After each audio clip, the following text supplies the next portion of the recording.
104.5, the team, your home for New York sports. Man, this time of year, football's so crazy, so many things. What's the right move? What's the wrong move? Thanks to our friends at Mohawk Army Navy, we get to bounce some ideas off our friend Field Yates.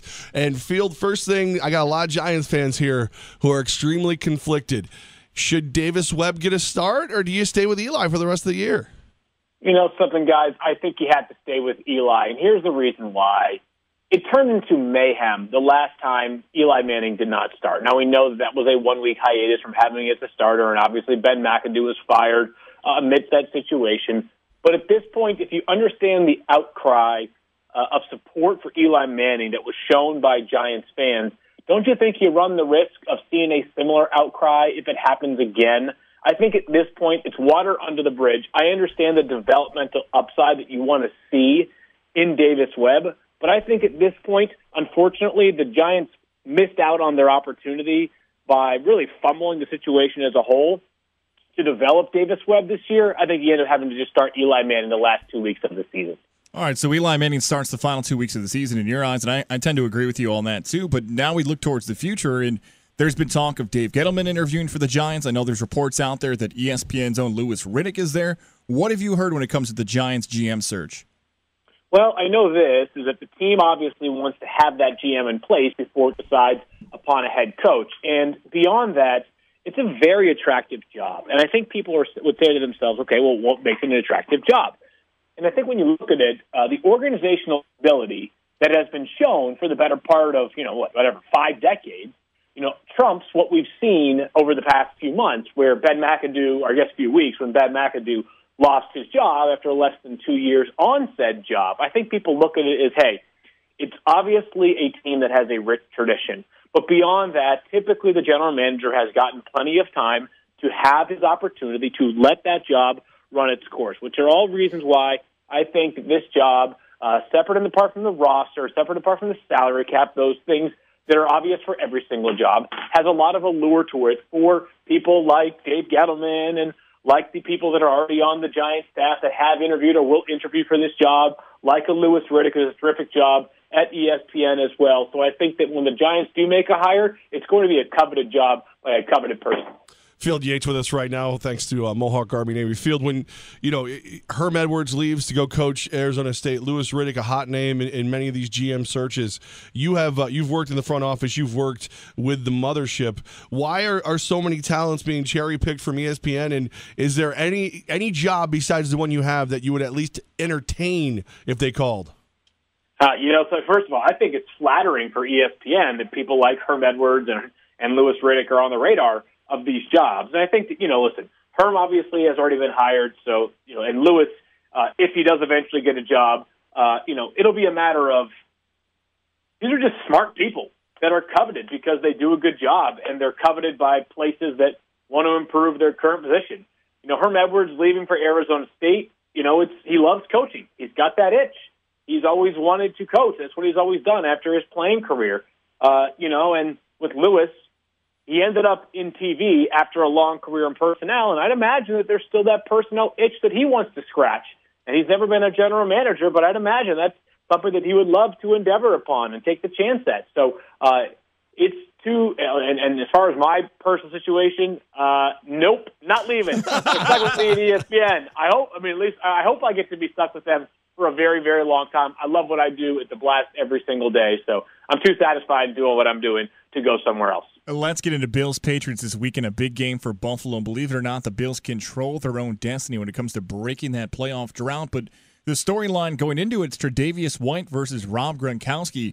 Do you see a potential brawl, a fight, some redemption in this matchup between two AFC East teams?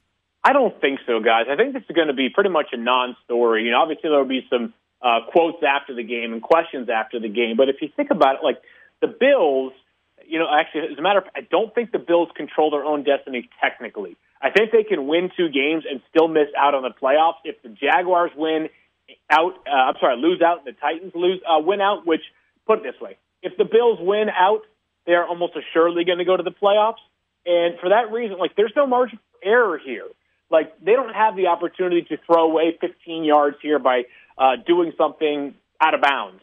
So So I think that as much as they were frustrated by what happened the last time these two teams played, you've seen sort of the cooler head of Tre'Davious White, for example, show itself this week. He understands this game is too important, and I think he probably understands, too, that what Gronk did is not emblematic of the type of player that Gronk is on the whole. And that doesn't excuse the action, but I don't think that Tre'Davious White thinks that, Gronk was doing something to him that he would intend to do repeatedly or at any other time or under most circumstances.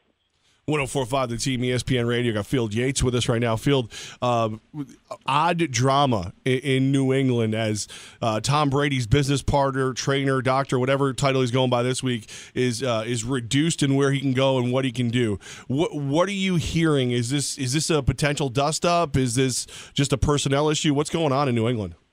Guys, I don't have a good feel for it. I don't think it's one of those where I could see this being a non-story within 24 hours. It probably won't be that way just because I think everything tends to, in the major markets and with covering the major teams, things do percolate and last a little bit longer. But I don't have a good feel for it to think that this is something that needs to be a massive concern for members of the Patriots organization or I guess Patriots fans as well.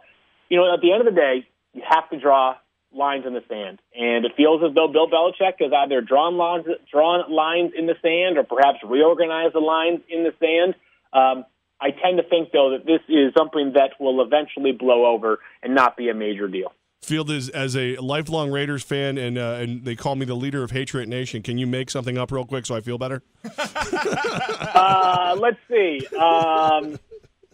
The Raiders could be really good in 2018. How's that? I'll take it. I'll take it. Field, let's find out the ESPN Fantasy Football League. Who's playing in the championship, and give us our prediction of who you think is going to win it all for the ESPN League. Well, let's see. We got a couple different leagues that I'm involved with at work. One is the War Room League, which is a 16-team ESPN NFL staffers. And Michael Smith, co-host of the 6 p.m. Sports Center, took me down along with my partner Matt Harrington, one of our producers, in the semifinals, and he will play Jeff Wheatley, a producer at ESPN as well. So we will square off with Mike Cambereri, one of our coordinating producers, in the third-place round.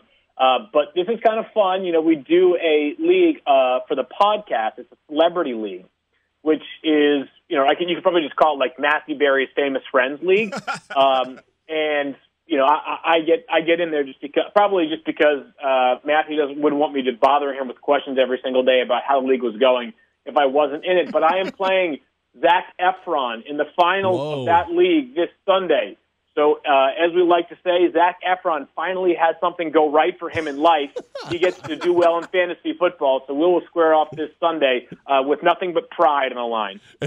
Field, anybody who listens to the podcast knows that you get a lot of, when you're single and everything, they like to talk about you as the Bachelor. Can we call this the Battle of the Boy Toys?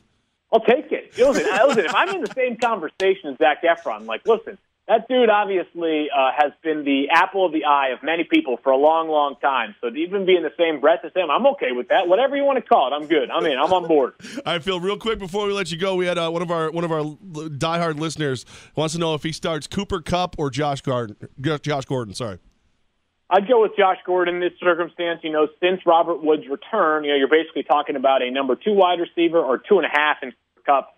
Sammy Watkins being a big part of the Rams offense as well versus the number 1 wide receiver in Josh Gordon. And the matchup is not, it's not a great one for Josh Gordon against a good Bears defense, but, his targets have been out of control since he's returned. So I would lean towards Josh Gordon. That's a good problem to have right there. That's definitely not a bad thing. Field Yates, brought to you by Mohawk Army Navy. Field, we got bowl games all next week, so we want to wish you a Merry Christmas and a Happy New Year, and we'll give you a ring after the first. That sounds great, guys. Merry Christmas, Happy Holidays to you and all the listeners, and I appreciate the opportunity to be on the show each week. It's been a lot of fun.